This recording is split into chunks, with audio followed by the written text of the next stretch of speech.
মরার পরের দিন সকালবেলা সে বুঝতে পারলো সে আর বেঁচে নেই। তা পাল্টালো কোথায়? এন্ডিংটা তো সেম। মরার পর তো গল্প শেষ হয়ে যায়। করবেন নাকি?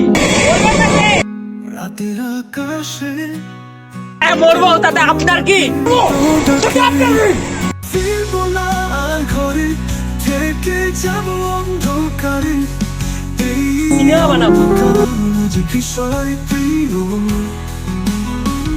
তো একজন তো তোমার গল্পটা শুনে বাঁচবে। পড়া বাজার টাকা তো আর আমিই রাখিনি বলুন।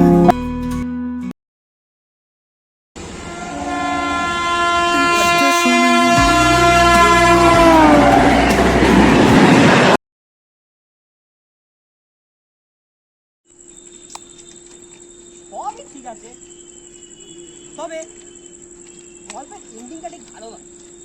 মানে বুঝতে পারছো, মানে দর্শক খাবে না, সিনেমাটাকে দেখতেই আসবে না, এন্ডিংটা ভালো হতে হবে।